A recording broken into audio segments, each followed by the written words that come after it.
Sebentar. Ya, jadi sehubungan dengan bahwa kita kayak tadi dua pos ini ya untuk sayap kiri dan striker, kenapa didatangkannya belakangan gitu. Kita melihat di 3 musim terakhir. Oke. 3 musim terakhir kita musim 22-23 ya. Kita hampir selama berapa? Setengah musim lebih sedikit lah ya, setengah musim lebih sedikit kita mendominasi IPL, kita ada di atas gitu ya. Di paruh kedua kita kepleset. Oke. Sama juga di musim 23-24 ya. Musim 23-24 kita bahkan menurut saya 2/3 musim. Jadi bukan setengah musim lagi, 2/3 musim. Kita sangat mendominasi, kepleset di akhir-akhir gitu. Lalu musim 24-25 kemarin di mana kita kehilangan banyak pemain karena cedera.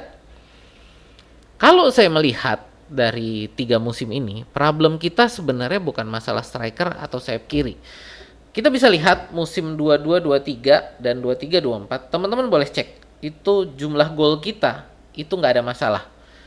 Cuman kurang sedikit dibanding City ya. Jadi berbanding dengan City jumlah gol kita itu saya yang paling ingat itu musim 23-24 lah ya. Jadi musim 23-24 kita sama Manchester City itu cuman beda 6 gol. Mereka lebih banyak 6 gol. Jadi secara jumlah gol kita nggak ada masalah. Artinya sisi serang kita nggak ada masalah gitu ya. Jadi dari sisi lini serang kita sebenarnya nggak ada masalah. Musim kemarin kita menjadi bermasalah karena gol kita jadi sedikit karena memang lini serang kita pada cedera semua gitu ya. Jadi kondisinya kalau musim kemarin itu karena kita banyak banget cedera. Jesus yang baru balik langsung cedera lagi. Padahal dia waktu balik itu bisa berapa, saya kalau nggak salah 5 gol dalam 4 pertandingan. 6 bahkan, kayaknya 6 gol dalam 4 pertandingan. 6 atau 5 gol lah dalam 4 pertandingan. Itu sebelum dia cedera lagi. Havertz di Januari cedera sampai dengan musim udah mau selesai. Saka sempat cedera juga, nggak ada pelapisnya. Trossard, Martinelli itu juga bergantian cedera. Odegaard cedera gitu ya. Jadi kita kemarin secara kita ngomong lini serang, kita musim kemarin kita problemnya adalah cedera. Sedang di musim-musim sebelumnya gol kita banyak, tapi problem kita kenapa di musim 22-23 dan 23-24 kita kenapa kita nggak juara? Karena kita kepleset di akhir musim. Kenapa kita kepleset di akhir musim? Saya sudah berkali-kali bilang, problem kita di 22-23 dan 23-24 adalah kita terlalu bergantung pada pemain yang sama. Ya, jadi pemain kita itu terus. Ya, saya udah sempat bilang kan bahwa di musim 23-24 Manchester City waktu bermainnya bagi pemain mereka 25 pemain yang ada di list daftar pemain mereka itu mendapat waktu permainan yang terbagi lebih merata dibandingkan Arsenal yang dimana dari 25 pemain yang ada di list kita itu hanya yang turun itu waktu bermainnya itu terkonsentrasi pada sekitar 12-15 pemain saja. Artinya apa? Artinya pemain cadangan kita itu nggak dipercaya oleh Arteta. Kenapa nggak dipercaya? Karena kualitasnya nggak ada di sana gitu loh ya. Jadi pemain pelapis kita kualitasnya nggak ada di situ gitu. Jadi dari saya problem kita sebenarnya sejak 3 musim terakhir, dalam 3 musim terakhir itu adalah kedalaman squad ya. Jadi ini saya ngomong berdasarkan data, berdasarkan kejadian yang saya lihat di 3 musim terakhir. Problem kita adalah kedalaman squad kita kurang. Ya makanya di musim 22-23 dan 23-24 kita selalu kepleset di akhir musim. Kenapa? Karena pemain kita udah capek. Pemain kita udah kehabisan energi. Kenapa? Karena selama 1 musim nggak dirotasi. Gitu loh. Jadi selama 1 musim tuh bukan nggak dirotasi sih. Hampir tidak pernah dirotasi selama 1 musim. Yang akibatnya di apa ya, kalau kita ngomong balapan di belokan terakhir itu kita udah kehilangan energi, kita udah kehabisan tenaga, yang ngomong kehabisan bensin gitu kan. Makanya kan sering kita dengar istilah, wah Arsenal nih di akhir-akhir nih paling bakal kehabisan bensin. Problemnya adalah itu. Kenapa kita kehabisan bensin? Karena pemain pelapis kita itu hampir nggak pernah turun dan membuat tim utama kita itu kehabisan bensin, mereka udah nggak punya tenaga lagi. Ya problemnya apa? Karena pemain pelapis kita levelnya nggak ada di sana, yang berakibat nggak dipercaya untuk dirotasi. Jadi makanya musim ini apa yang dilakukan oleh Andrea Berta adalah mengisi pemain pelapis dulu. Ya, makanya yang diisi adalah pemain pelapis dulu. Kita datangkan Kepa, ya. Pertama kita datangkan Kepa.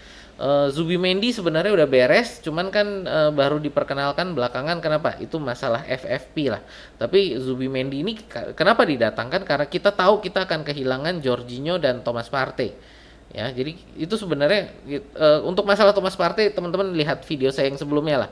Intinya kita udah tahu bahwa kita akan kehilangan Jorginho dan Thomas Partey, makanya kita datangkan Zubimendi sebagai pemain inti. Itu jadi di awal-awal yang kita datangkan pemain inti itu cuman Zubimendi. Kenapa? Ya karena kita memang akan kehilangan dua pemain di defensive midfield.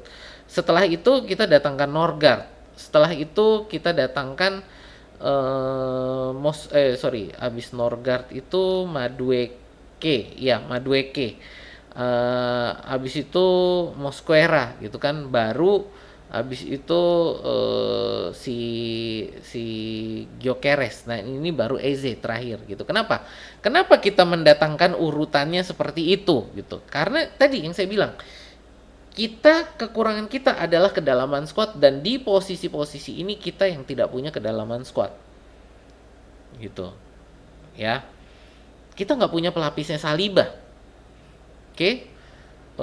Kita nggak punya pelapisnya Saka. Kita sudah mencari pelapisnya Saka itu udah 5 musim kita nggak ketemu.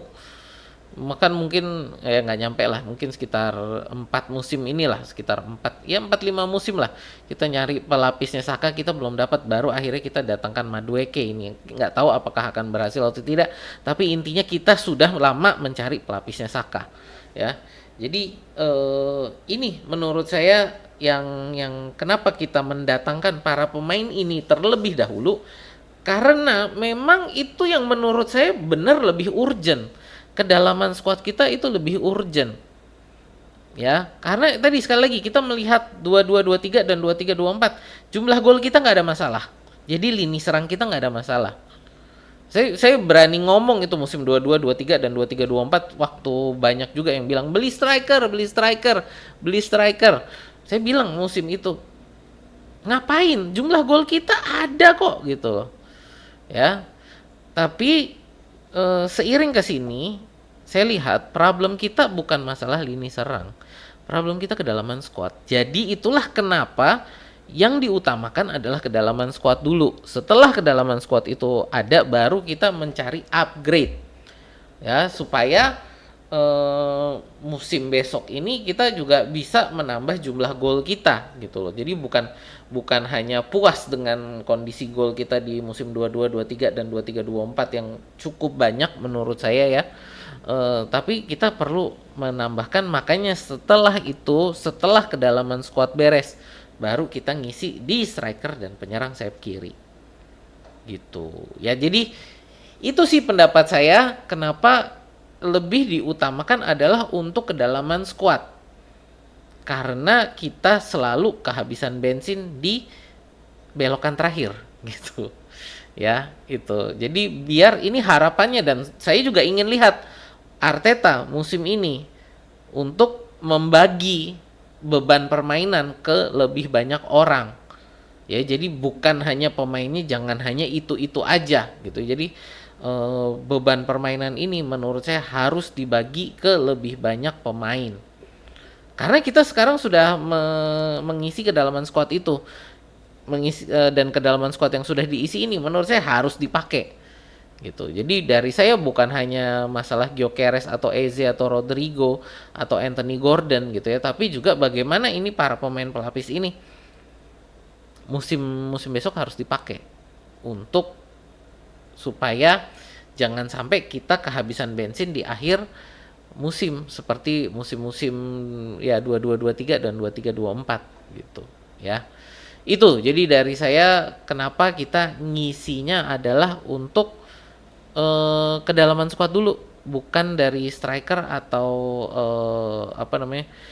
penyerang sayap kiri dulu gitu ya. Gitu. Semoga menjawab ya Bang Beni ya. Sebentar.